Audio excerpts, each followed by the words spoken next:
është ndikimi negativ që situata e tillë ka në imazhin e vendit. Do të thonë, Kosova edhe ashtu lëngon prej një imazhi jo të mirë, edhe për shkak se vjen të mos jetë storje e përfunduar, do të thonë, ne akoma nuk kemi arritur as antarësim të plot në organizatat ndërkombëtare, për të njëjtën kohë lëngojmë për më shumë njohje nga shtetet e tjera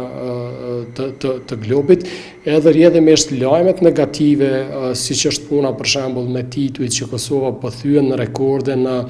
mos konstituimin e kuvendit, Kosova po thyen në rekorde në mos krijimin e qeverisë së re pas zgjedhjeve të shkurtit, janë të gjitha lajme të cilat nuk i bëjnë nder imazhit tonë. Po janë shumë të rralla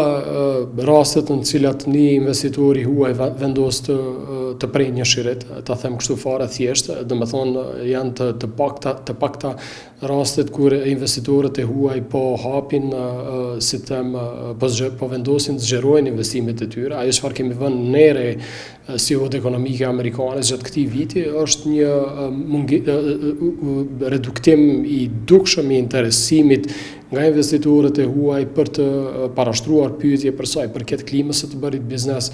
në Kosovë ose lehtësirave të cilat vendi i ofron. Është mëkat për shkak se Kosova megjithatë ofron përparësi të mëdha konkurruese, të njëjtat nuk po arrin të promovohen si duhet para investitorëve të huaj, dhe rrjedhimisht ne nuk po arrim të materializojmë ose konkretizojmë interesin e caktuar të investitorëve që edhe të njëjtin ta vëmë në shërbim të zhvillimit ekonomik.